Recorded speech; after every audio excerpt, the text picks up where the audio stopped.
Primetime local news, serving the Lakeland and Midwest regions. 8 candidates have put their name forward to fill a vacant seat on Lloydminster City Council in next month's civic by-election. The by-election was called last fall after former city councillor Aaron Buckingham took over as fire chief at the Lloydminster Fire Department. The by-election is set for Tuesday, February 13th. Candidates do have 24 hours to withdraw, so the official list will be known tomorrow. Students at St. Mary's Elementary School eager to get into basketball have no further to look than the junior girls basketball team. In this week's Beyond the Classroom, we see the school resource officer get involved as head coach. Constable Melanie Flynn has been coaching the St. Mary's Storm for 3 years now. With previous coaching experience, she hopes to encourage the kids on proper basketball and life skills. I have lots of years of coaching under my belt. I've coached in Nova Scotia, where I'm from, coached in Prince Edward Island as well, and now out in Alberta. I've been here for 10 years, so I did some coaching in Vermilion, and now here in Lloydminster. A lot of the girls are returning players, and they have high praise for their coach. Well, I feel like she's an awesome coach. She teaches us everything we need to know and everything we want to know. Basketball is an awesome sport, and the coach always makes it better. I think she's awesome. Again, like Amber said, like if we want to know something, she'll teach us it, and if I mess up on the court, she'll just fix my mistakes for me. She's really nice, and she doesn't care if we mess up that much, because then we just work on it the next practice. Constable Flynn believes the years of coaching behind her make her a better officer. Well, as a school resource officer and a community policing officer, it's really important that I build relationships with youth and students around the city, and coaching is one of those ways that you build like a lot of trust, you build a lot of communication with the students. And that's all for this week's edition of Beyond the Classroom.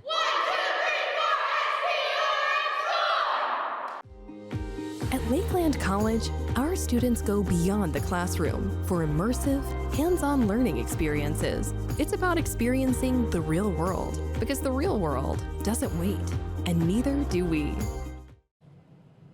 Well, the extreme cold weather has arrived, and it may have people cutting corners when it comes to warming up their vehicles. We spoke with Constable Kelsey Davidge with Lloydminster RCMP about what officers are doing to help with Operation Cold Start. I'm speaking with Constable Kelsey Davidge today with the Lloydminster RCMP. And Kelsey, I guess winter has finally hit us, and it's hitting us pretty hard. We're talking about Operation Cold Start, something that the RCMP is doing right now. Can you fill me in on what initiatives you guys are undertaking during this cold snap? For sure. As temperatures drop across the province and snow begins to fall, the Alberta RCMP once again are partnering with law enforcement partners across our province for Operation Cold Start. It will be running from January 8th to 12th, 2024. The whole kind of premise behind it is to work with the public to reduce theft of idling vehicles during these winter months. All right, so Kelsey, do you still see officers that are out and about, still see a lot of people maybe taking some risks with their vehicles, leaving keys in them while they're running and that kind of thing? Yes, we do. Unfortunately, a lot of our car thefts are related to either having the vehicle unlocked with those keys running, right? Warming up your vehicle briefly before your commute might seem very convenient, but it's a convenience that can turn into a serious problem if your vehicle is stolen, right? Vehicle-related crimes often occur during that time, right? When that vehicle is left unattended, unlocked with the keys in it idling. Obviously, there are some circumstances where that's maybe not ideal. We've seen people have their kids taken in the back seat. You know, somebody jumps in the car and takes the vehicle, not noticing that there's a kid back there. There's all kinds of crazy things that can happen. Yes, that is very true. We have had that where a child or maybe someone older or someone with a disability has been in the back of a car and again left unattended, or the keys idling with the keys inside, and that's then caused a bigger problem, right? Just with regard to like if you're heading out, I grew up on a farm, and it was always take your snow pants with you, take some warm gloves, take a toque, that kind of thing. And I think people in the cities maybe are not as aware of that because you're a block away from help if something happens, right? Are those things that people should be keeping in mind as well? 100%. I would always recommend adding kind of a winter safety kit within to your vehicle, not only to utilize for yourself or your family, but if you happen to come across someone or you're traveling into a different city and you had to stop and help someone, you have that material that could maybe save someone's life. Some things that we would suggest including would be matches or a lighter, one of those quick heat blankets, obviously first aid related materials, a flashlight, even a small shovel. So if someone was to get stuck, or it could be utilized to get out of something if needed. Those are kind of some things that are just great to have within your vehicle. So if you ever do come across either someone in help or you need help yourself, you have those tools available to you within reach in your vehicle that can be utilized to help yourself out. Okay, Kelsey, I think those are my only questions for you. Was there anything else on the Operation Safe Start or anything else that you would like to mention? Sure. Vehicle theft doesn't only affect the vehicle owners, it has an overall impact on the greater community. Not only do thieves increase the cost of insurance across our province, but stolen vehicles can be utilized for further crime or even put on the kind of black market and sold to unsuspecting Albertans.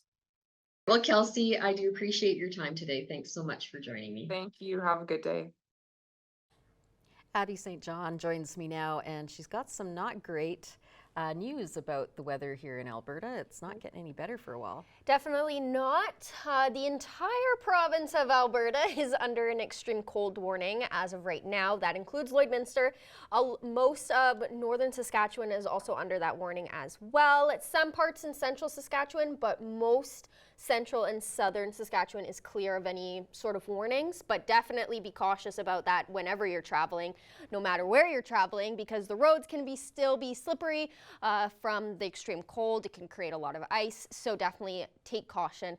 We are sitting at minus 25 right now. It feels closer to minus 34 with that wind chill, 13 km/h winds. I was outside earlier today dealing with my vehicle, and it was very, very cold out. So definitely be careful if you're going outside. Make sure you're bundled up for sure and starting your vehicles. Across Alberta, again, under an extreme cold warning, so definitely these temperatures are going to be extremely frigid. Minus 24 in Provost and Vermilion, minus 25 in Wainwright, Vegreville, Marwayne, minus 26 in Edmonton, St. Paul, Bonnyville, and Cold Lake, and minus 27 in Lac La Biche. And on the Saskatchewan side, minus 27 up in Isle of Cross, minus 25 in Green Lake and in St. Walburg, and also in Macklin, minus 26 in Pierceland and in Meadow Lake and down in Maidstone, and minus 24 out in North Battleford. Overnight tonight in North Battleford will drop down to minus 29 and quite cloudy and very overcast night tonight, 15 km/h winds, and then tomorrow a daytime high of minus 26. 15 km/h winds, and then there's about a 41% chance of a flurry in the morning. Otherwise, it's going to be a very overcast and cold day, and a surge of life-threatening cold air. So definitely protect yourself if you're going out. Wear scarves, toques, mitts, everything, because this cold warning is going to extend into the weekend as well. So you have to be cautious about that when traveling outside. Overnight tonight in Cold Lake will drop down to minus 32, so extremely cold, 19 km/h winds, and accumulating about an additional centimeter or two of snow, an 84% chance of snowfall this evening. And then tomorrow, a daytime high of minus 29, 19 km/h winds, and a 75% chance of some snow, mostly later on in the day, about a centimeter accumulating for that. And again, it's going to be extremely cold as well. Overnight tonight here in Lloydminster will drop down to minus 30. Cloudy, very cold, and we have a 65% chance that we'll see some flurries as well. So definitely be cautious about that. 15 km/h wind, so it's going to be very cold. And then tomorrow, just to break down the day, minus 28 at 6 a.m. Cloudy day will follow throughout the whole day. midday, noon, it will be minus 29, 19 kilometer per hour winds. 6 p.m. it'll be minus 31, very, very cold, so definitely be cautious, 15 kilometer per hour winds. And then there's a 42% chance that we'll see some flurries tomorrow at midnight, minus 33 will be the temperature. And then over the next 3 days, a high of minus 30 and a low of minus 38 for Friday. Very cloudy, very cold. Saturday, we get to see some sun, but it's going to be extremely cold as well. Minus 31 is the daytime high and minus 36 as the low. That's the first look at your evening weather forecast. I'll have more overnight temperatures later on in the show.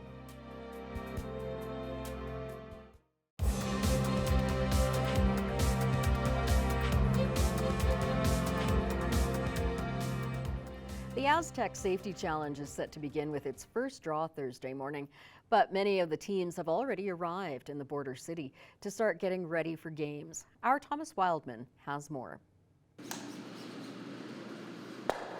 The impressive purse for winning the Astec Safety Challenge has attracted not only the best Canadian curlers from across the country, but also from across the world. This includes Team Huskins, hailing from Zoetermeer, Netherlands. Yeah, well, it's a little bit cold for us, but yeah, the atmosphere here is awesome. Like the community is really involved, and everyone is happy that we're here. So we're excited to be here and ready for a good weekend.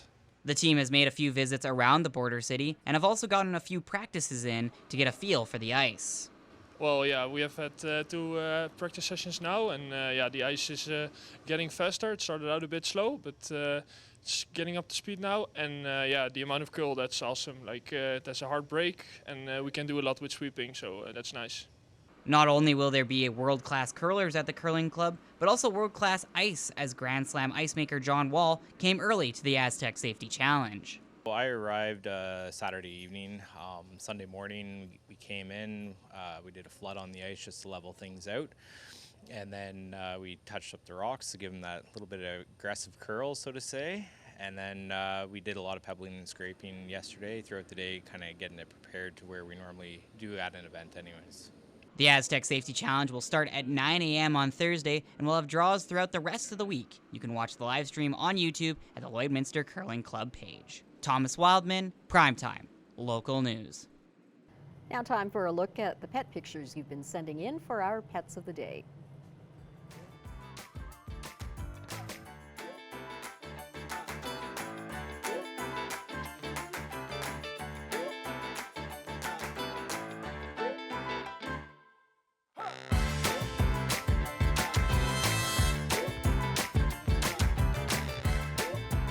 We want to see your pets. Send photos of your pet and their name to have them featured on Pet of the Day.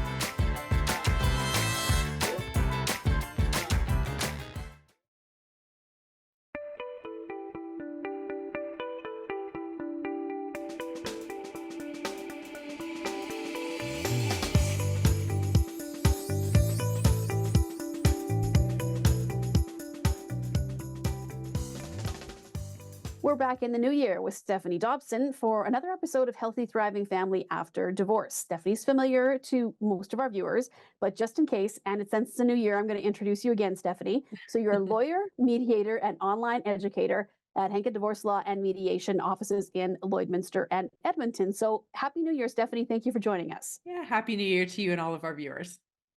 We are going to start the month talking about International Divorce Month. And I guess there's a reason that it happens in January. Yeah, it's a thing. Sure, right? Yeah, it is a thing. So let's chat a little bit about that. Yeah, January is dubbed International Divorce Month because it's a month where we see a sharp spike in families around the globe deciding to embark on the separation and divorce journey. You know, I have a real passion, as our viewers probably have guessed by now, for talking with families about how to be as informed as possible. So today I've created my top 3 tips for what our viewers can consider when they're considering separation or divorce. Okay, well, then let's go through those. So what is tip number 1, Stephanie? So tip number 1 is get as informed as you can prior to making your decision to separate. So of course, sometimes people don't always have the choice of when that decision will be made. But if you can, you know, the ball does start rolling quickly once that gets going. So and you may not have as many opportunities to consider all of your options. So here's some ways that you might be able to get informed.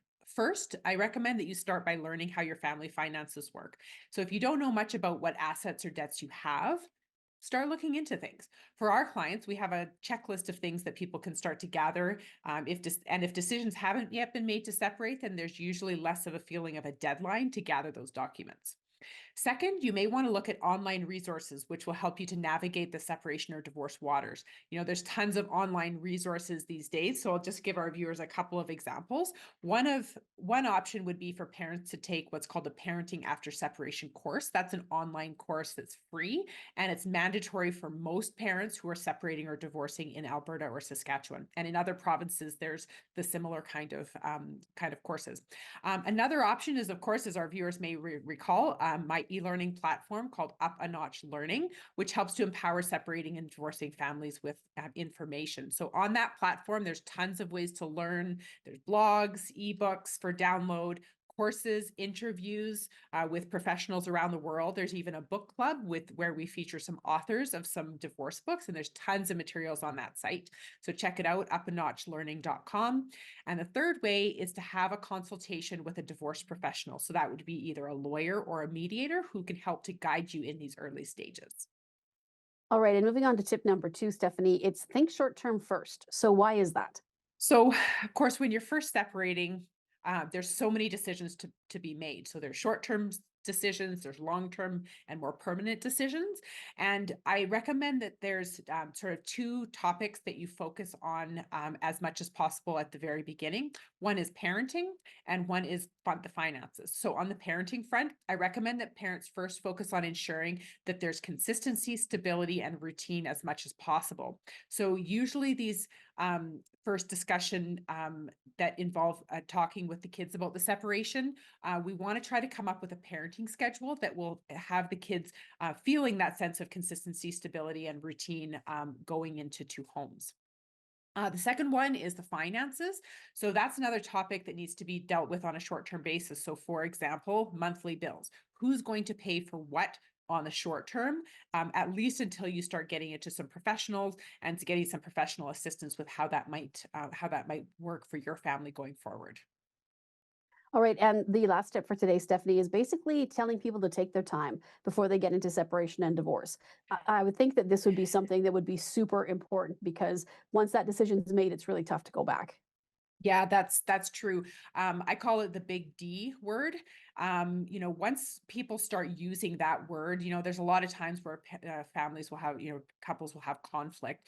They may have conflict over time, but once that word divorce is used, sometimes it's really hard to go back and just and to take that back. So I recommend that you really think it through before making that decision. There's a couple of really good books that I want to recommend for people.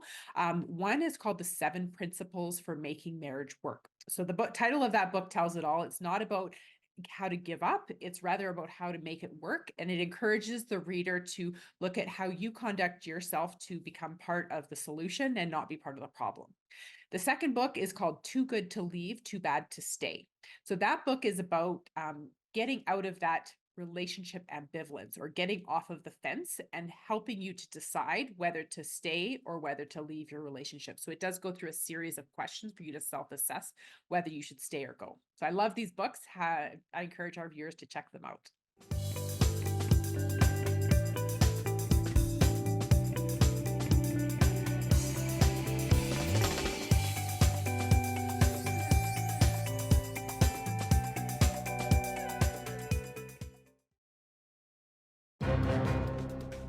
Furniture set and design supplied by Furniture Gallery, downtown Lloydminster.